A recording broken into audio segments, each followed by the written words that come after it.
dito? Patricia, nasa kulungan na nga si Lilet. Hindi pa rin tinitigilan? Isa ka pa. Kaya naging sutil at mayabang ang punggok na yan dahil lagi mo nalang kinakabihan. Hindi ka na ba nahiya, Lorena? Lagi ka nagpa-project sa TV, nakakampi ka ng mga inaapi.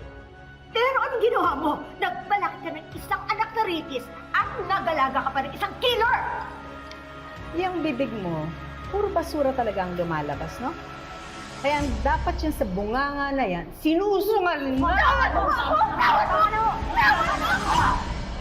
Ses, tumayo ka dyan. Hindi mo kailangan gawin yan. Atty. Constantino, nagmamakaawa po ako sa inyo. Tulungan niyo po ang anak ko. Kayo na lang pong malalapitan ko. Pakiusapan niyo po sa Atty. Ira na i-drop na ang kaso. Hindi po si Lilet ang pumatay kay Atty. Meredith. Hindi madali ang gusto mong mangyari. I'm sorry, Ses, pero wala akong control sa desisyon ni Era.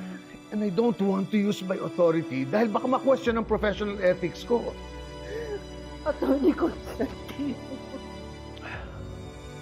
Huwag mo nang pagpilitan, Ses. Kahit ilang beses ka pa makiusap, there's nothing I can do. Yun pa rin ang magiging sagot ko. Sige na, Pero Atty. Constantino, maawa po kayo sa anak ko. Nagmamakawa po ako sa inyo.